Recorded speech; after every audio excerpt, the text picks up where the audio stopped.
ओम नमो भगवते वासुदेवाय। एकादशी के व्रत का हमारे सनातन हिंदू धर्म में विशेष महत्व है। हर महीने में 2 बार एकादशी पड़ती है, एक शुक्ल पक्ष में और एक कृष्ण पक्ष में। हर एकादशी व्रत का अलग अलग महत्व होता है। मार्गशीर्ष मास की कृष्ण पक्ष की एकादशी को उत्पन्ना एकादशी के नाम से जाना जाता है। इस दिन विधि विधान से भगवान विष्णु की पूजा अर्चना की जाती है। एकादशी का व्रत रखने से मृत्यु के बाद सद्गति प्राप्त होती है और इस जन्म में सभी पापों का नाश हो जाता है।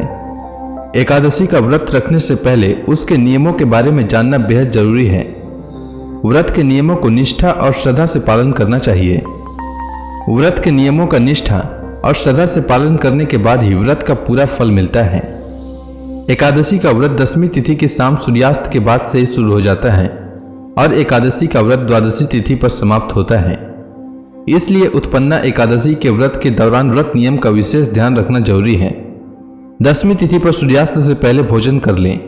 इस दिन तामसिक भोजन से परहेज करें और सात्विक और हल्का आहार लें। इसके साथ ही जो भक्तगण एकादशी का व्रत शुरू करना चाहते हैं वे उत्पन्ना एकादशी से व्रत की शुरुआत कर सकते हैं। तो आइए जानते हैं उत्पन्ना एकादशी का शुभ मुहूर्त। तो एकादशी तिथि का प्रारंभ 19 नवंबर 2022 शनिवार को सुबह 10:29 से होगा और एकादशी तिथि का समापन 20 नवंबर 2022 रविवार को सुबह 10:41 तक होगा।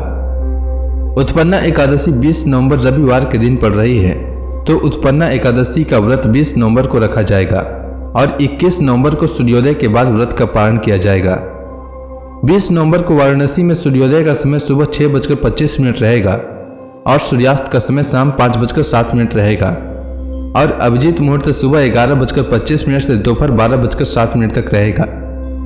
इसके अलावा दिल्ली में सूर्योदय का समय सुबह 6:47 रहेगा और सूर्यास्त का समय शाम 5:26 रहेगा और अभिजीत मुहूर्त सुबह 11:45 से दोपहर 12:28 तक रहेगा।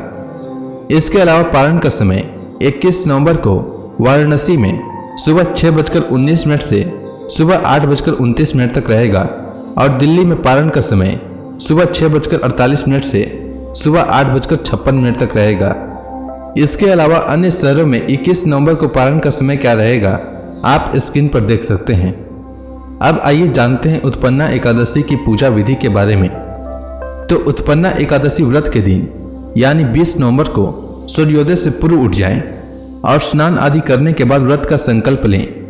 संकल्प करते समय कहें कि हे जगत के पालनहार भगवान विष्णु, आज मैं एकादशी का व्रत कर रहा हूँ, मेरा यह व्रत निर्विघ्न पूरा हो जाए, इसकी कृपा प्रदान करें। फिर मंदिर में भगवान विष्णु जी के आगे घी का दीपक जलाएं, फल फूल आदि से पूजन करें और उत्पन्ना एकादशी पर पूरे दिन उपवास रखकर श्री हरि का स्मरण करें। इसके बाद 12वीं तिथि को सुबह जल्दी उठकर स्नान करने के बाद भगवान विष्णु की पूजा करें। इसके बाद गरीबों को या ब्राह्मणों को दान दक्षिणा दें। उसके बाद एकादशी व्रत का पारण करें। पारण करते वक्त पारण के भोजन का विशेष ध्यान रखें। पारण का भोजन सात्विक होना चाहिए। पारण के भोजन में प्याज और लहसुन का प्रयोग बिल्कुल भी नहीं होना चाहिए। एकादशी व्रत के पारण पर चावल जरूर खाना चाहिए। एकादशी व्रत के दिन चावल खाना मना होता है, लेकिन द्वादशी के दिन चावल खाना उत्तम माना जाता है। इसके अलावा आंवला के पेड़ पर भगवान विष्णु का वास होता है, इसलिए आंवले का भी विशेष महत्व होता है। एकादशी व्रत का पारण आंवला खाकर करने से अखंड सौभाग्य, आरोग्य और संतान सुख की प्राप्ति होती है। उम्मीद है आपको उत्पन्ना एकादशी व्रत से जुड़ी जानकारी अच्छी लगी होगी। अगर आपको यह वीडियो अच्छी लगी हो तो इस वीडियो को लाइक करें, साथ ही इसे अपने दोस्तों में शेयर करें। धन्यवाद।